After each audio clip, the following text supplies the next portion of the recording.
our first responders, and other frontline workers battling COVID-19.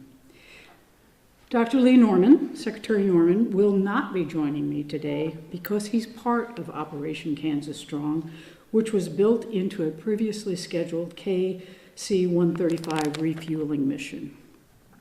So we have Colonel Lee Norman in uniform and on board the aircraft in his military role as state surgeon for us how quickly or slowly we open up our economy. The dates we are looking to are targets for us to move towards transitioning to phase 2, but we still have a long way to go before arriving at anything bordering on normal. Kansans should continue to wear masks, wash hands frequently, and stay home if feeling sick or running a temperature. The trend lines are going in the right direction, but the threat is still very much present, especially if you are a member of a high-risk category. And even if you are not part of a high-risk category, COVID-19 still remains a very serious threat. What happened recently at Lake Perry is a prime example of how things can spin rapidly out of control if people defy the guidelines. We know a gathering at Lake Perry in the midst of the stay-at-home order led to a wave of sickness. At least 10 people fell ill, a number that's expected to grow, and there are many others in quarantine. This serious situation delivered a sobering reminder of how the virus can aggressively spread. It is why social distancing is important, as is adherence to other public health guidelines. As Kansas moves forward, we have much to do on the economic front. The toll of business closings and job losses has been staggering, which is why we must bring all forces to bear in getting Kansas back to work and our economy humming once again. I'm pleased to announce the appointment of the state's SPARK Task Force. SPARK stands for Strengthening People and Revitalizing Kansas. Cheryl Harrison Lee will be the executive director of the Recovery Office, and Lyle Butler of Manhattan will serve as the chair of the task force. We will distribute the full list of task force membership right after this press conference, and we will additionally publish it online. I can tell you now, though, that the executive committee of that task force will be a 5-member board comprised of Lyle Butler from Manhattan, Jill Docking of Wichita, Tom Bell of Topeka, Elise Martini of Shawnee, and Senator Jim Denny of Overland Park. The rest of the task force is comprised of public and private sector leaders. A quarter of those positions will be members of the legislature.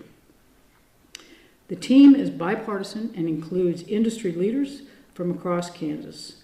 Our recovery effort must serve both urban and rural areas and all sectors of the economy. I'm grateful that our team membership reflects as much, and I want to thank these leaders for their willingness to serve in such challenging times.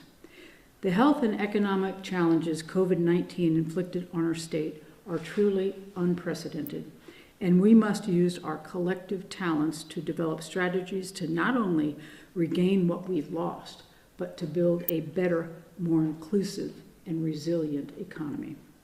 This team will be responsible for the statewide distribution of the Federal CARES Act funding. And while we will get funds out the door as quickly as possible, especially to our cities and counties, to cover their COVID-19 expenses, we ultimately want these investments to contribute to the long-term prosperity and economic sustainability of our state. The task force's process will be thoughtful, collaborative, and accountable. We've structured the Recovery Office in this very way. Over the coming days, the public will be able to access information about the office by going to covid.ks.gov. In addition to the 5-member executive committee and the 15-member steering committee, there will be 3 subcommittees comprised of the 15 members of the steering committee. The subcommittees will focus on communication and engagement, finance and policy development, and implementation and accountability. While we are announcing the recovery team today, I want to ensure Kansans that much work is already underway to fuel our recovery efforts.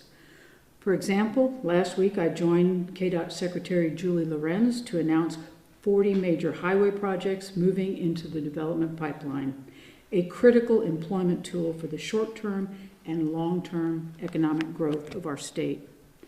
More good news, economically speaking, came yesterday from Thermo Fisher Scientific in Lenexa, which 8.5. The Senate Judiciary Committee had a presentation on data from a data analyst in Wichita, and the suggestion was that you could have moved, the state could have moved more quickly to phase 2, and in addition to that, the suggestion was that this could be handled more locally than on a statewide. The argument was that deaths are flat and hospitalizations are declining. It sounds like you've seen some of that, you agree with some of that data in terms of moving forward to phase 2.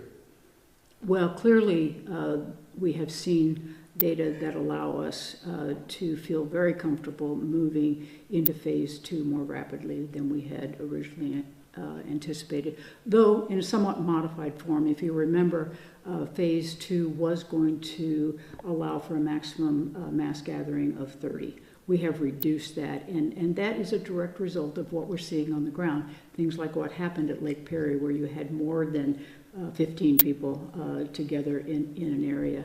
And also the rationale for not including bars and nightclubs in this round, because that's a place where it's very, very difficult to control the size of the crowd, and also particularly with the social distancing. So, John, I'm interested in that data. I will look for it, but you know, I've got my own folks providing a lot, including economists, providing data to us now, and clearly we are making the decisions based more on the public health data than the economic data, though we recognize fully that the economic health of Kansas is important. Knowing that the president wants to get this, as everybody does, wants to get this opened up, is this a quinky dink that you're doing this just before going to the president? And then on top of that, talk about what you plan on talking to the president about. Yeah, if you're asking me, am I doing this because I'm meeting with the president tomorrow? No, I'm doing this because the data show that it is safe to do this, and I'm fully cognizant that you know, I deal with real people here, and that we have Memorial Day weekend coming up, and there was a lot of confusion about what would be allowed, would not be allowed, and some angst about some things. So we felt if the data would allow, we would go ahead and move that date to precede the Memorial Day weekend and allow Kansans to enjoy it. Talk about what you're going to be speaking to the president about, if you would, please. Well, I fully expect that we will talk a fair amount about the meatpacking plants and the outbreaks and whatnot that we saw down there, and the tools that we use to contain it. You know, I've said before, I'll say again proudly, that Kansas is one of the only, if not the only state that didn't have to actually shut down production in a meatpacking plant. We were able to reduce the incidents and provide the safety procedures and the testing and the non-congregate housing to quarantine that allowed our plants to stay on production, albeit, you know, less production than ordinary, not at 100%, but we didn't have to shut them down. And I think I want to thank the president and the federal government for their assistance in doing that. It was a direct result of the CDC sending in a SWAT team, essentially, and bringing in 7,000 tests so that we were able to jump on the issue very quickly and turn things around. You know, they brought in people to train contact tracers, and they did all sorts of phenomenal things on the ground that allowed us to keep those plants in production. So we'll talk about that.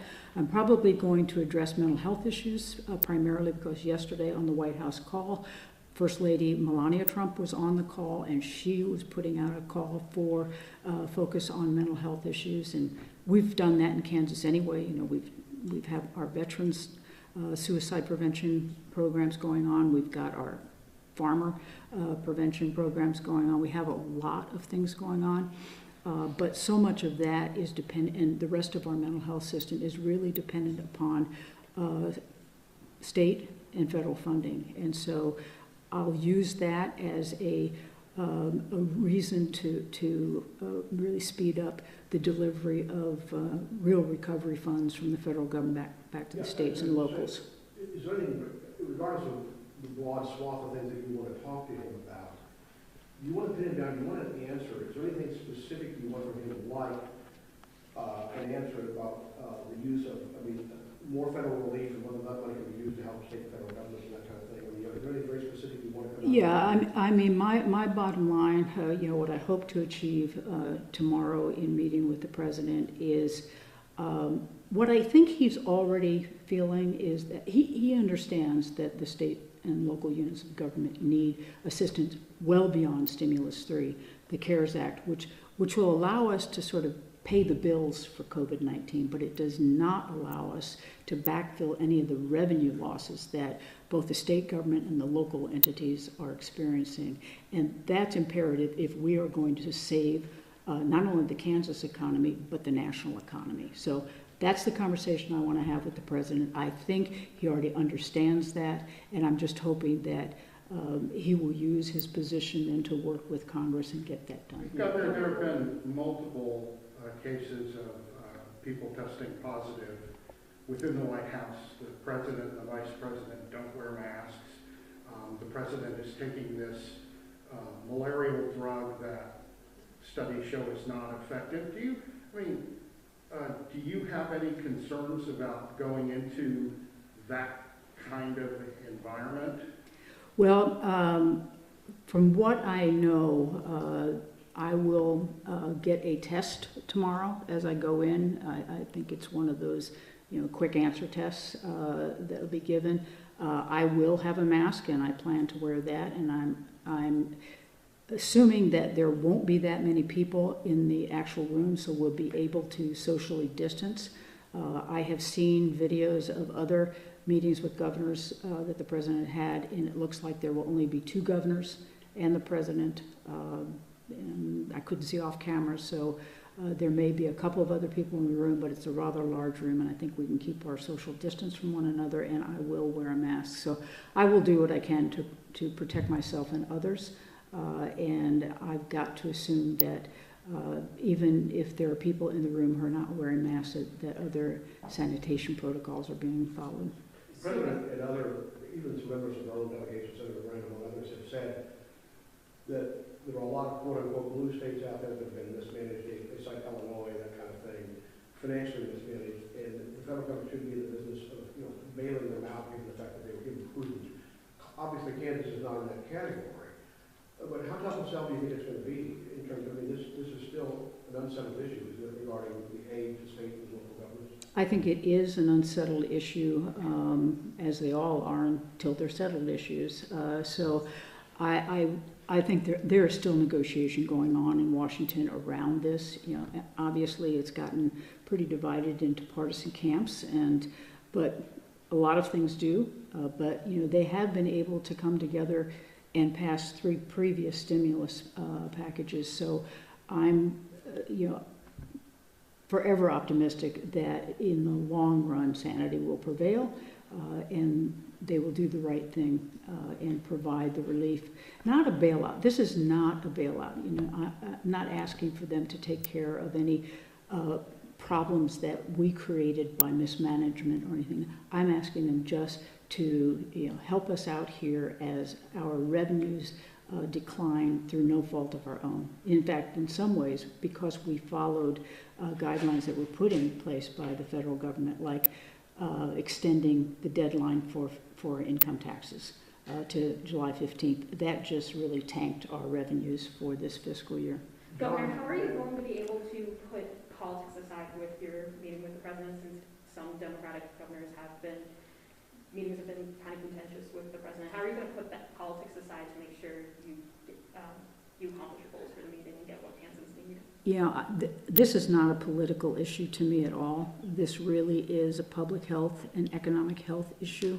And it's all about the state of Kansas and the people of Kansas. And I have no intention of playing politics there. I don't play it here in the State House. So I don't have that baggage to take with me to Washington. Governor, the legislature obviously coming back on Thursday, and you said a moment ago when you talked about how we're moving into a modified phase 2, and we anticipate June 8th, I think you said for phase 3. I mean, you're still talking very much as if these are your decisions.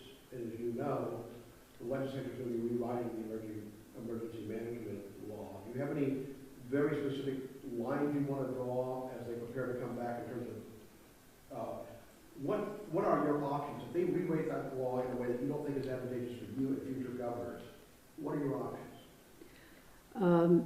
You know, I can't really speculate on that, Jim, because I don't know what the legislature is going to do. And I was listening to the testimony. The Judiciary Committee was meeting this morning. I think they might still be meeting as we speak. And actually, the Attorney General was their witness or conferee this morning. And it was clear, even from his testimony, that the legislature needs to be extraordinarily careful with any action that they take this coming Thursday so that it doesn't have the unintended consequences of throwing us into a chaotic spiral. So I'm hoping that they heard him and that if they do anything, that it's to sort of fix the process that they tried to put in place at the end of the regular session that would allow for some oversight by the Legislative Coordinating Council or the State Finance Council so that they can feel like they've got some input and oversight available, you know, when they adjourn sine die later today, early in the morning, tomorrow morning, and before they come back in January. Well, Governor, is this about more than the virus? I mean, I've heard complaints from legislators, Republican legislators, consistently that they've not been kept in the loop, that they find out about things when you're getting ready to announce them as opposed to having input ahead of time. There's been some suggestion that some of this is tied to the Senate race, that there's also maybe some lingering frustration from the 2018 campaign. What do you, is there something larger at work here?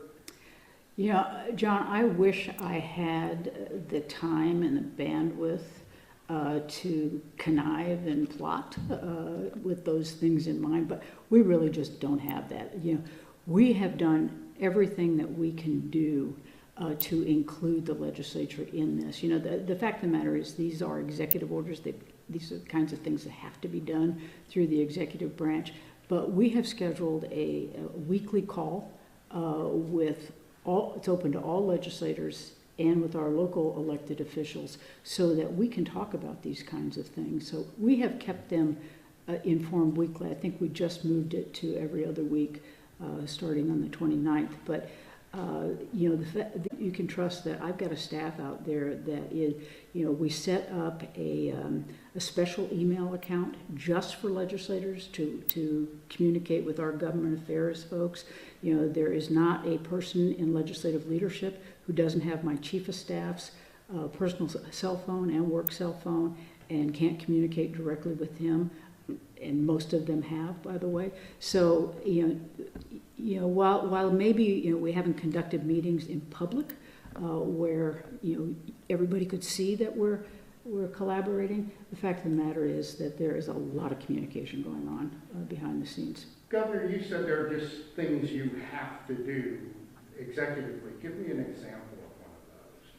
Well, for instance, just this week or late last week, I had to extend the exemption on the weight limit for trucks on the highways so that they can continue to transport food products and health care products, personal protective equipment, and don't run the risk of being pulled aside by the Highway Patrol.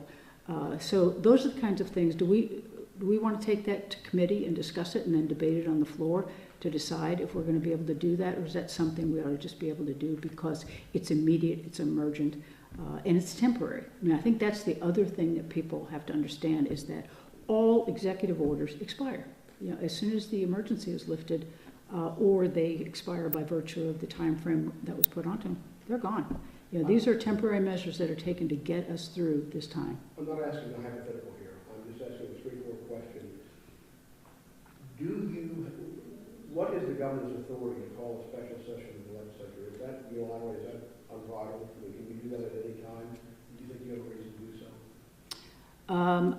I believe that I can call a special session for a specific reason.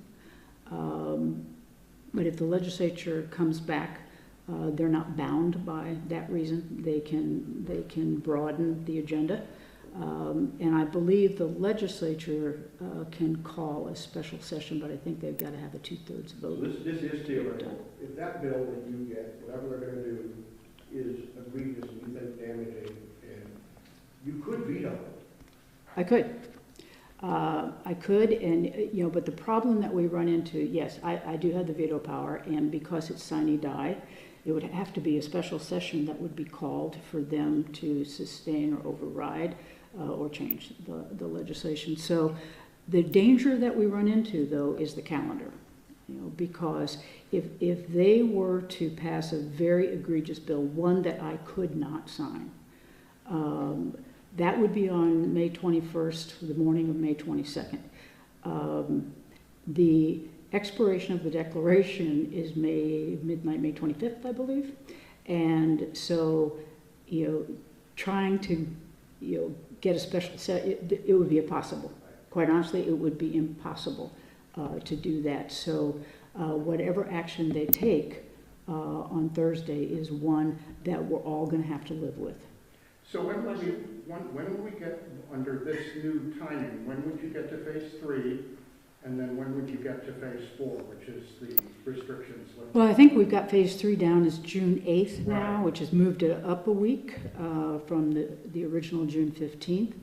And if I were to project then when to go into phase out, if I were doing it now, I'd put it at another 2 weeks, which would be what The June 22nd. okay, somewhere right around there. So we would look at that. But one of the things that we've learned through this process of moving from phase to phase is that, you know, when we put those 2-week periods in there for a phase, that's because that's the incubation period. Yeah, and what we ran into last week when we went to the 1.5 is we were dealing with data that were not quite that full 2 weeks of incubation period from the time that phase 1 actually got implemented.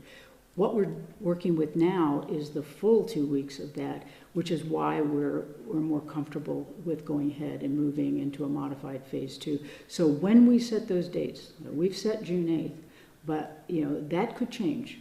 We could move that, you know, to June 1st, or we could move that to June 15th, or whatever. So, you know, that's just put down there to give you a framework, but one that is flexible and dynamic as we deal with the data. Just for clarification purposes, I want to make sure I understand you. What you're saying is the data that you're operating from now gives you confidence that we haven't seen a spike in cases because of phase 1 of the reopening, right? And that's what gives you confidence then to move. That's what you're saying? Those are the data that we're looking at now, right? And so that data set got completed really last Friday. What day is today? Yeah, so it really got finished last Friday, and then we had the weekend to see where we had really very low. One death is too many, I know, but still compared to what we had been seeing. So we were able to add that data to the decision. And from that, we recognized that we were safe to go ahead and move the data. So it wasn't Republican/business grumpiness over doing phase 1.5 that caused you to do this. This is not a response to the testimony today or the rather vociferous, strong criticism from some legislators in the business community. Well, the strong criticism is nothing new. That's been going on since, I don't know, 2004.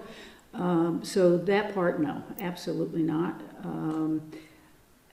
You know, and it's been, you know, that's what we've had to do, or at least I've had to do, is really sort of put those blinders on so that all I'm looking at are, you know, the public health data, the metrics that we need to meet in order to be able to move forward or have to move back. So I really have put on sort of visual and audio blinders so that I'm not dealing with those as we're making these decisions.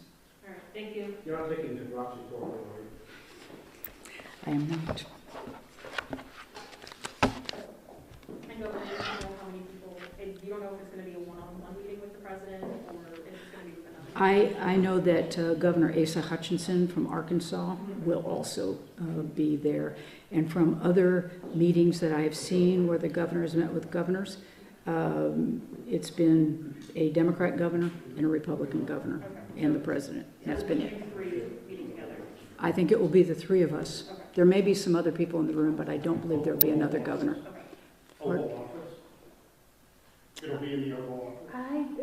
It looked to me more like it was a conference room. Yeah. Who's the other governor? Oh, wait a minute, I'm asked. Asa Hutchinson from Arkansas.